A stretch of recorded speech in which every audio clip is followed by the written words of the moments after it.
스토킹범죄 특례법이 국회에서 법안이 제출된 지가 벌써 20년이 넘었습니다. 저도 지금 19대, 20대, 21대 법안을 내고 있는 그런 상황인데요. 이제는 정말 이 법이 21대 국회에서 반드시 제정돼야 되겠다라고 하는 절박한 심정으로 이 토론회를 갖게 됐습니다.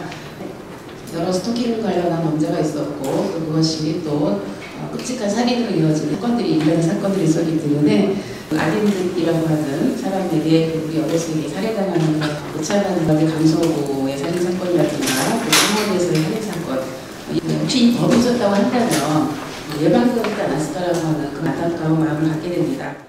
입법을 위해서 노력해주시고 관심 가져주시는 분들께 제가 이제 스토킹 피해 당사자로서 이제 너무 절박하게 나왔습니다. 이 법이 입법되는 게 저에게 얼마나 커다란 의미를 갖고 있는지 제가 좀 말씀드리고자 합니다. 일상의 피해가 너무 심각합니다. 네, 구속 송치되어 있는 스토커가 난동을 부린 이후로 저희 수강생의 80%, 그러니까 10명 중에 8명이 죽었습니다. 현재 공권력은 스토커한테 그다지 고려 대상이 아닙니다. 오히려 경찰분들이 112 신고를 해서 둘러싸고 있어도 경찰분한테 오히려 당당합니다. 내가 쟤 만나러 왔어. 내가 뭐 내일도 올 거야. 이런 식으로 경찰분한테 협박을 하는 것을 제가 두 눈으로 보았습니다. 이 사람이 소주병을 들고 있지만 내려치지 않았으니까요. 제가 문을 잠궈가지고 이 사람이 문 밖에서 문을 두들기고 있으면 가택 침입이 아니라 이렇게 얘기를 합니다.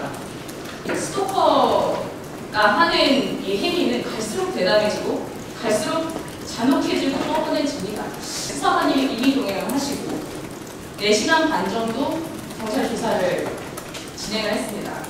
그러고 또 훈방을 해주시네요. 훈방인데 스토커가 어찌나 화가 나는지요.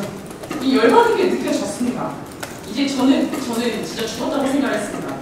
반사적으로 옥상으로 뛰쳐나왔습니다. 제가 가만히 있다가 제가 온 일을 다하게 너무 분명했기 때문에 최악의 경우에 옥상에서 뛰어내리려고 얼른 나갔는데요. 그 전에 이제 경찰분들이 오셔가지고 어떻게 잡혔지만은 네, 제 생각에는 지금 구속 송치되어 있는 스토커가 절대 저를 찾아오는 걸 포기하지 않을 거라고 생각합니다. 저는 과거형으로 얘기를 하는 것이 아니라 반드시 저에게 닥쳐온 현실이기 때문에 저에게 그리고 이제 피해자분들한테 굉장히 큰 용기와 어떤 싸울 힘을 주는 것이 스토킹 처벌법이라고 생각을 하고요. 네, 저와 같은 스토킹 피해자들이 이 사회에서 살아갈 수 있도록 여러분의 절실한 관심 꼭 네, 이번에도 우리 법사위에서 이렇게 허술히 다뤄주시지 말고 한 사람 살리신다는 마음으로 꼭 큰 관심 부탁드리겠습니다. 오전 12시 20분경 경찰이 출동했습니다. 하 씨가 난동을 부려 피해자가 업무 방해로 경찰에 신고한 겁니다. 출동한 경찰에게 하 씨는 다른 손님에 비해서 차별 교육을 받았다고 진술했습니다.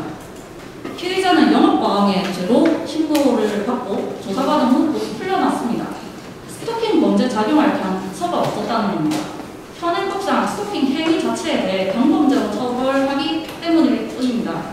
출근하기 위해 집을 나섰는데 그때 피해자는 남편과 같이 있었으나 남편이 잠깐 자리를 비운 사이에 가해자가 식칼을 들고 피해자를 수차례 찌르게 된 것입니다. 현재 하 씨는 살인 혐의만 인정했을 뿐 스토킹에 대해서는 침묵하고 있습니다. 영업방해죄도 불기소 처분되었다고 합니다.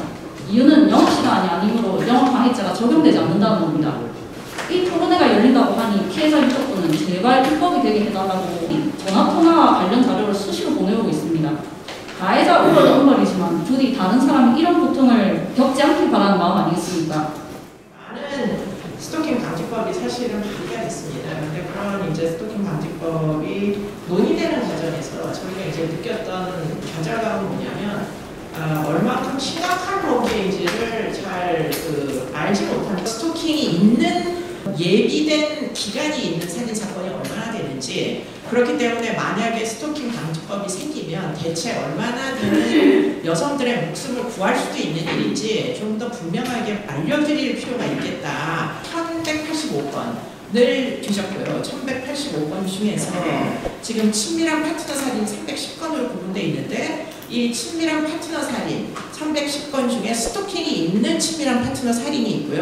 스토킹이 없는 친밀한 파트너 살인이 있었습니다. 이제 이 친밀한 이제 관계에 놓여 있는 사람을 살해하는 것 이외에 아닌듯 사건처럼 전 배우자 또는 전 애인이 아니어도 스토킹은 얼마든지 일어날 수 있습니다. 불행히도 저희 데이터에는 지배연 바둑기사 사건처럼 전혀 무슨 관계가 있지 않은 사건들은 전부 배제된 이제 상황에서 분석되었음을 좀 유감으로 생각합니다. 저희가 판결문에서 굉장히 쇼크를 받은 게 뭐냐면 스토킹이 있는 파트너 살인도 전부 동기가 우발적이라고 돼 있다는 거예요. 75%가. 그런데 스토킹은 전부 계획적이지 우발적일 수가 없습니다. 왜냐하면 사전에 미리 흉기를 들고 한참 오래된 기간 동안 아까 그 식당 사건처럼 심지어는 4년씩 이렇게 이제 주변을 맴도는데, 그런데 왜 도대체 우발 살인으로 취급되는지, 우발적인 동기다 하면 형량이 높아질 수가 없습니다. 굉장히 괴롭히는 걸 목적으로 하고 있기 때문에 심지어는 계획범죄이기도 합니다. 스토킹이 있는 살인의 경우에는 피해자가 관련된 장소에서 죽음이 일어납니다. 그러니까 가해자가 피해자가 있는 장소가 어딘지 미리 알고 있고 가서 배회하다가 피해자가 있는 장소에서 살해하게 되는 것이기 때문에 우발적으로 일어나는 사건이 아니라는 걸 시사하는 거고요. 지금 피해자들이 여성들이 많다는 얘기는 만약에 스토킹 방지법이 생기면은 여성들의 인명피해를 구제하는 데 매우 도움이 될 것이다. 이런 얘기를 최소한 할 수 있겠습니다.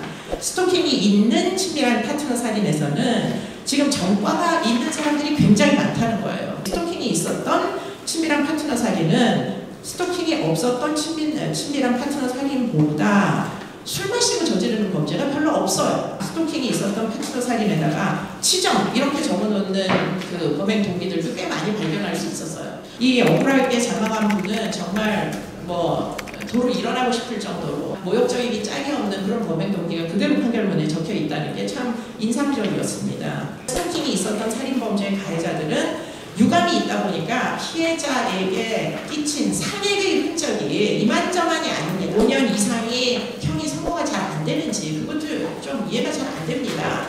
지속적인 괴롭힘, 본인의 의사에 관해서 지속적으로 이제 괴롭히는 부분이 이제 스토킹을 정의하는데 남인순 위원님 맨 마지막 항이 이제 굉장히 중요한 그 기준으로 합리적 두려움이라는 개념이에요. 그러니까 합리적 수준에서 누가 보더라도 두려울 만한 행위를 하는 것을 스토킹의 정의에다가 포함시켜놨다. 그러니까 지속적인 괴롭힘이라고 하면 피고인이 나 괴롭힌 적 없다. 나는 꽃만 보냈는데 꽃이 얼마나 비싼 줄 아냐. 이런 종류의 변명이 통하다 보니까 피해자가 얼마큼 보통 사람의 기준으로 봤을 때 합리적으로 두려움을 느낄 만한 그런 사안인지를 꼭 구성 요건에다가 포함시키는 것들을 쉽게 발견할 수 있습니다.